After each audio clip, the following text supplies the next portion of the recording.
All right. In John's defense, we did start 5 minutes late. We did start 5. Boy, I feel like I'm supposed to have pressure on me, but I don't. I've been off for 2 weeks. This has just been the best. Avery, thanks for preaching for me a couple of times there. Is my microphone not on? See if this works. Aw, you guys, y'all keep me honest, which is what today is all about. Being honest. Brandon, are you really going to a Texas Rangers game? Are you really? No, you're not. You're just going to watch them on TV? Yeah. Are you being honest? You may be a good illustration for today's lesson. I don't know. I was going to say, who are the Rangers? But the last time I said who are or who is, it was Bob Lilly, and I still haven't recovered for that one. So, I've got a good friend I was just visiting the other day that is a huge Dallas Cowboys fan, and I said, Madison, I said, have you ever heard of Bob Lilly? He goes, have you not? I said, well, not until recently. Okay, and I got the same rebuke. So I feel like I'm in really good company, or you guys are. All right, learning to be genuine and true. Now, it's not my intention to begin by insulting any of you. So if you get insulted at the very beginning, just hang in there. Just give me a little grace today, and we'll see if we can work through this. But I want to begin this way. I want you to all look to the person on your right. Look to the person on your right. And if statistics are true, the person on your right is a liar. All right, so I want you to now look to your left. And if statistics are true, that person is a liar. Now, I want you to consider the person that's seated right where you are. And if statistics are true, that person is a liar. Now, I guess that leaves me, right? So if you'll look at the guy on the stage, and if statistics are true, that guy's a liar too. Now, I'm not going to say that you're a liar, but I'm just saying statistically, it's likely that you have lied before and possibly even recently. Like this, for instance, this week I heard a story about Kai, Coach Graham. He was going to go fishing. Y'all know Coach Graham loves to fish, and so he went out to Possum Kingdom Lake, and he told Lannis on his way out, hey, I'm going to catch us some supper tonight, so that's what we're going to have. We're going to have fish tonight. And so he goes out there, and he sits out there almost all day long in the hot sun, didn't catch a single fish. This is a familiar story, isn't it, for you, Kai? So didn't catch a fish at all, but he really wanted to eat some fish. And so on his way back to town, he stopped by the grocery store and went back to the back counter where all the meat and the fish are. And he told the guy in the counter, he said, I want 4 catfish. He said, if you don't mind, throw them at me. And the guy said, well, why do you want me to throw them at you? He says, so I can tell my wife that I caught them. Well, it gets better. It gets better. So the guy says, well, I don't think you ought to get catfish. I think you ought to get salmon. And so Kai says, why? He says, well, earlier your wife came by, and she said that you would be coming by later to get some fish. And so if I pick catfish to suggest to you that you ought to pick salmon.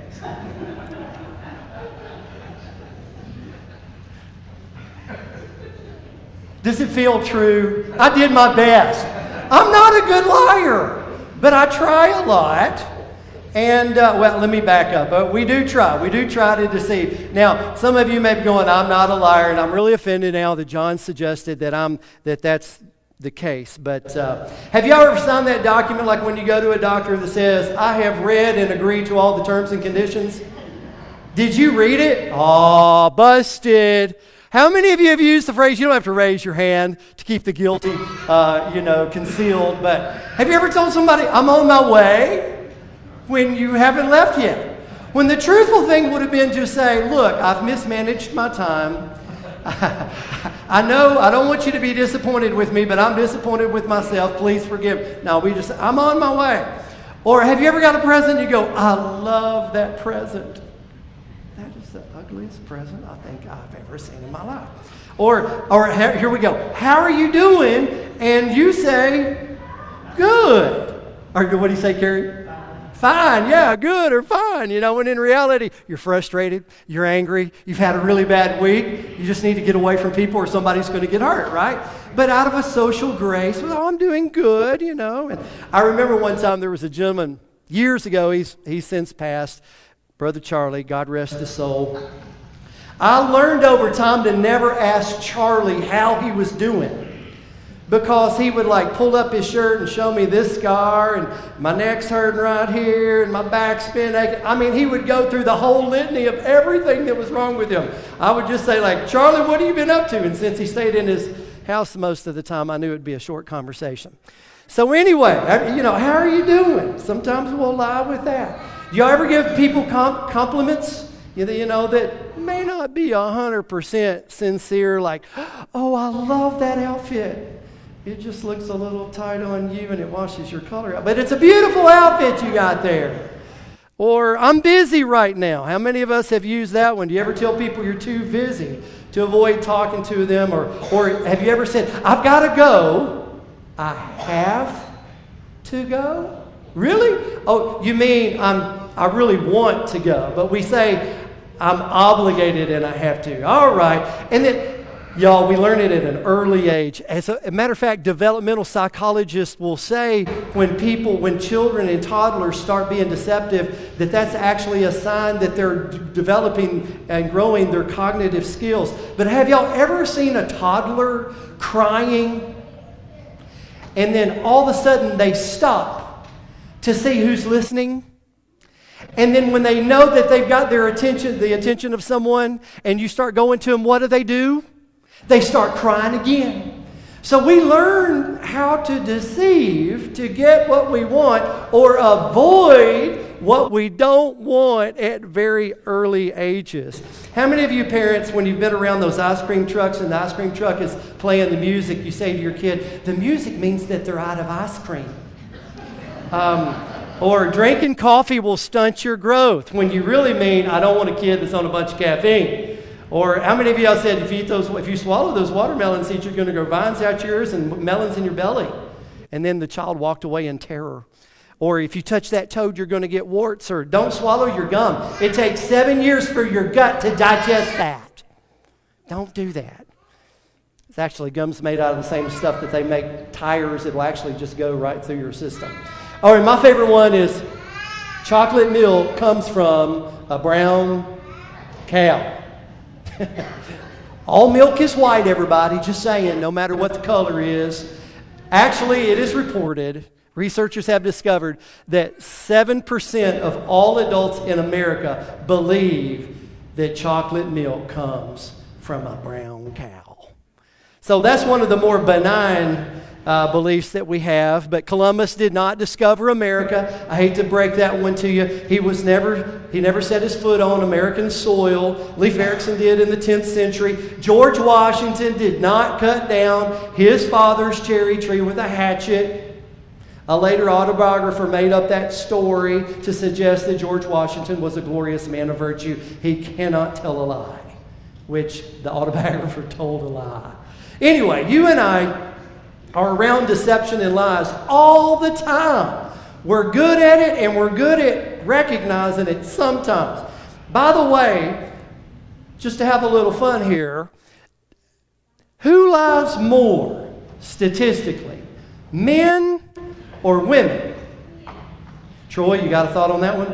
Not giving it up. You know better then, don't you? Actually, men and women lie at the same rate. Now, here's where it gets interesting. Troy, stay with me. I know you want to take a nap. You've been over in Europe for a long time. Here we go. Now, here's the difference. We guys will lie about things that make us look better. Women lie. Now, this is dangerous for me because this is what I've read, y'all. Women lie to make others feel good. So there you go. But when men and women do lie. Now,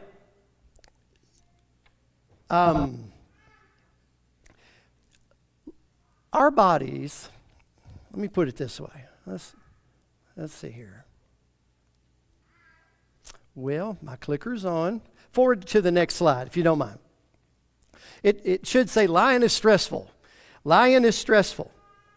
You and I know that lying isn't good because of the natural physiological and mental stress that it puts on our bodies. It actually increases stress in our bodies. And here's why. We're social creatures, and dishonesty puts us at risk for a loss of, do you know what it would be? A loss of, what are we risking when we lie?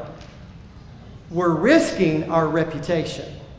And because we're social creatures, when we lie and we put our reputation at risk, it creates physical and mental stress in our bodies and in our mind. We like to be liked, accepted, and admired. When we lie, our heart rate will increase, we'll sweat, our mouth goes dry, our voice will begin to shake. This is what these physiological changes is what makes a polygraph somewhat effective in determining what is true and what is a lie. And then mentally, they've done these brain imaging scans, and when people lie, it actually your brain will light up and it will show the stress and the work that the brain is doing. The limbic system kicks in. That fight or flight or freeze that we all experience, that increased heart rate, when that limbic system gets triggered when we lie. So, but the converse is also true. So get this. When we're honest, our brain is relaxed. And so is our body. Our bodies actually witness to us that we were created to be truthful, honest, genuine, good people. So think about it when we lie. There's what you know to be true. There's what you want to be true. There's what you present to be true, and then all the emotions that go with that. And so when we lie, if we'll do it continually, if we'll do it more manipulatively over the course of time, we actually go through desensitization. So deception, go to the next slide. Deception is a slippery slope. Y'all have heard that before, the slippery slope phenomenon. Deception is a slippery slope. Y'all remember the commercial a number of years ago, back actually in the 80s, when it says there was an egg that was being fried. It's like, okay, here's an egg, and it's like, this is your brain. And then it was like it was sizzling in a skillet. This is your brain on drugs. And the point is, when you ingest this or inject this into your body, it affects your brain. So they've done a lot of studies on perpetual liars, and they find that over time, lying works in our brain and our body much like a drug. We will experience desensitization over the course of time when we are dishonest. And that's why polygraphs are not used and acceptable in a court of law. Because a pathological liar can pass a polygraph test. And people that are honest and trustworthy and true, that get nervous when they hook up, will actually fail the test, not because they're misrepresenting the facts, but because they're so nervous about being hooked up to a machine. But anyway, we do experience desensitization. And here's the lie. Here's the lie that Satan wants us to believe. I need to lie to get by. I need to lie to get by. I need to lie to avoid pain and to experience personal gain. So we lie as humans to get what we want and avoid what we don't. And so I actually read an article this past week. It was in the American Psychological Association, and the headline or the title for this article was called "The Truth," or it says, "Lying Less Links to Better Health." So what we know is that lying affects us mentally, it affects us physically. It creates all kinds of stress inside of our mind and our spirit. And then if we continue to do that, it desensitizes us and we become more pathological in our patterns of lying. But eventually, as is with all things, what happens? The truth always surfaces.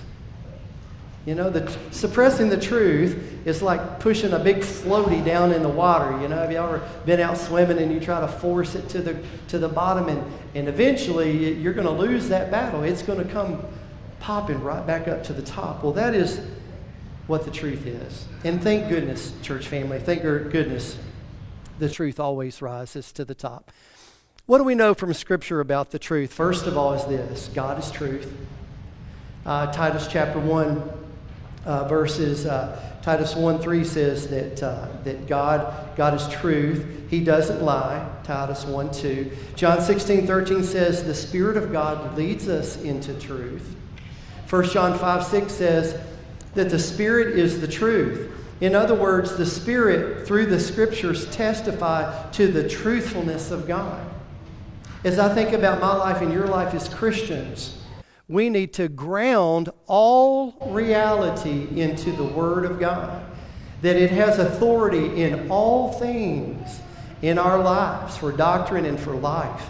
And so it's that we have the truth that is there for us.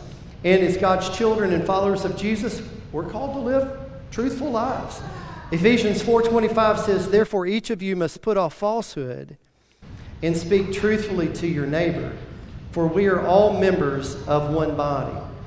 Colossians 3:9 says this, "Do not lie to each other, since you've taken off the old self with its practices and put on the new self, which is being renewed in the knowledge, in the image of your Creator." And so as Christians, we're called to be people of honesty, integrity, and truthfulness. And to slip back into falsehood is to participate in that which God claims is destructive for human life and human relationships. I want us to look at the teaching of Jesus. Again, I go back to the Sermon on the Mount, the greatest sermon that's ever been preached. And Jesus talks about us being his followers, and that our righteousness should surpass the righteousness of the Pharisees and teachers of the law.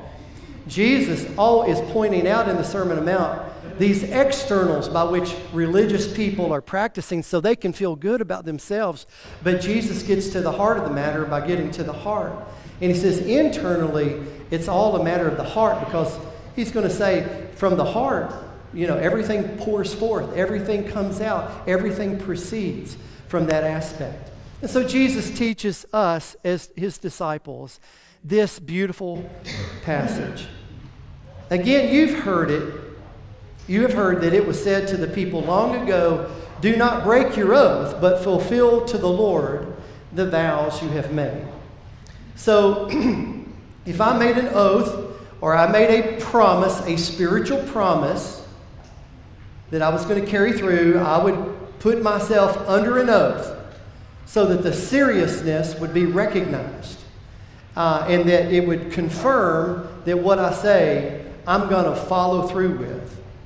And if I don't, then I've broken my oath. And that was practiced a lot in ancient society and in Israel. Even today, you and I might take an oath, especially if we testify in a court of law. Jesus says in verse 34, and I want to share this with you all. "I tell you, do not swear an oath at all," Jesus would say, "either by heaven, for it is God's throne, or by earth, for it is his footstool, by Jerusalem, for it is the city of the great king." Okay, everything belongs to God. Okay, you're not going to make your words count more by giving an oath. Now, in their society and in their day, they would take an oath in a court of law to tell the truth. I don't know if they said it like we do, the whole truth, and nothing but the truth, you know, with their hand, you know, held up, or right hand raised, or on a Bible, or something to that effect. And what that would do, it would legally put them in jeopardy if they lie.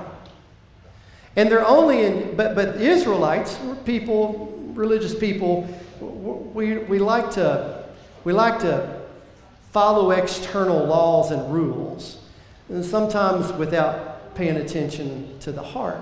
And so so they would say if you lie only when you're under oath, that you've broken the law. But Jesus is going to say all truth matters. All speech matters. And as a follower of Him, you don't need to take an oath. He's going to say in verse 36, and do not swear by your head. You can't make even one hair white or black. I guess that was before they had Revlon. Verse 37, all you need to say is simply yes or no.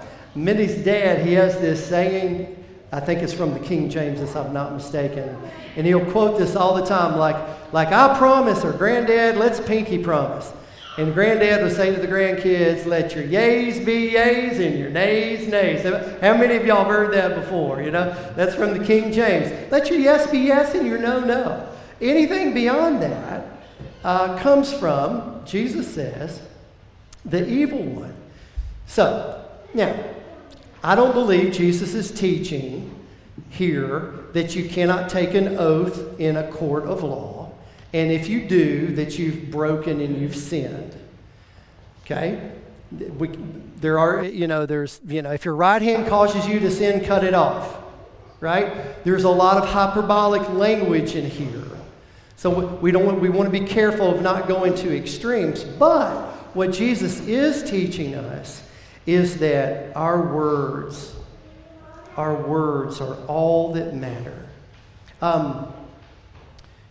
Without truth, you can't have justice, and without justice, you can't have peace.